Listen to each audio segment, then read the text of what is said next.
Hi guys, today நம்ம இன்றைக்கி என்ன பார்க்க போகிறோன்னா மாதுளை பழத்தோட பெனிஃபிட். இந்த வீடியோ உங்களுக்கு பிடிக்கும்னு நினைக்கிறேன். மறக்காமல் ஒரு லைக் பண்ணிவிட்டு சப்ஸ்கிரைப் பண்ணிக்கோங்க. மாதுளை ஆன்டி ஆக்சிடென்ட்கள், வைட்டமின் சி மற்றும் நார்ச்சத்து நிறைந்தது. இது இரத்த விருத்தி, இதய ஆரோக்கியம், செரிமானம் மற்றும் சர்க்கரை அளவை சீராக்க உதவுகிறது. சரும பொலிவு, முடி வளர்ச்சிக்கும் கொழுப்பை குறைத்து உடல் எடையை கட்டுப்படுத்தவும் இது உதவும். தினமும் சாப்பிடுவது நோய் எதிர்ப்பு சக்தியை அதிகரிக்கும். மாதுளை பழத்தின் முக்கிய நன்மைகள் பார்க்கலாம் வாங்க. இரத்த விருத்தி மற்றும் இதய ஆரோக்கியம். மாதுளையில் உள்ள இரும்புச்சத்து மற்றும் போலிக் அமிலம் ஹெமோகுளோபின் அளவை அதிகரித்து இரத்த சோகையை குணப்படுத்துகிறது. இரத்த அழுத்தத்தை குறைந்த இதயத்துக்கு பாதுகாக்கிறது. செரிமானம் மற்றும் உடல் எடை குறைப்பு. நார்ச்சத்து நிறைந்துள்ளதால் இது வயிற்று பிரச்சனைகளை சரி செய்து செரிமானத்தை மேம்படுத்துகிறது. தேவையற்ற கொழுப்புகளை கரைத்து உடல் எடையை குறைக்க உதவுகிறது. சருமம் மற்றும் முடி வளர்ச்சி. மாதுளை சாப்பிடுவதால் சருமம் பளபளக்கும்.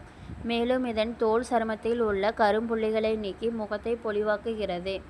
முடியின் வேர்களை வலுப்படுத்தி முடி உதிர்வை தடுக்கிறது. சர்க்கரை நோய் கட்டுப்பாடு. குறைந்த கிளைசெமிக் இன்டெக்ஸ் கொண்டிருப்பதால் இது நீரிழிவு நோயாளிகள் சாப்பிட பாதுகாப்பான உணவாக கருதப்படுகிறது. கருவுறுதல். பெண்களுக்கு ஏற்படும் கருவுறுதல் பிரச்சனைகளை சரி செய்ய காலையில் வெறும் வயிற்றில் மாதுளை சாப்பிடலாம். மாதுளம் பூவின் நன்மைகள். உலர்ந்த மாதுளம் பூ பொடி இருமலை குறைக்கும். பாலில் ஊற வைத்து சாப்பிட்டால் நரம்பு தளர்ச்சி குணமாகும். மாதுளப்பழத்தின் எச்சரிக்கை. செரிமான கோளாறு உள்ளவர்கள் அதிகமாக நார்ச்சத்து உட்கொள்வதால் ஏற்படும் ஒவ்வாமையை தவிர்க்க அளவோடு உண்பது நல்லது.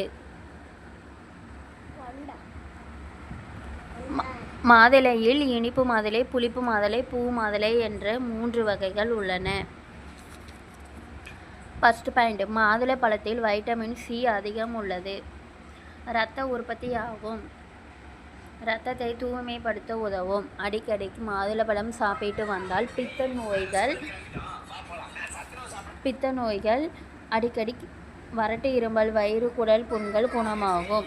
மேலும் ஈரல், இதயம் வலுவாகும். ஞாபக சக்தி அதிகரிக்கும். ஜீரண சக்தியும் அதிகரிக்கும். மாதுளை பழச்சாற்றுடன் எலுமிச்சை பழச்சாற்றை கலந்து குடித்து வர சளி தொல்லை அகலும். மாதுளை பழச்சாற்றை சிறிது சூடாக்கி காதில் ஓரிரு துளி விட காதில் சீழ்வடிதல் நிற்கும்.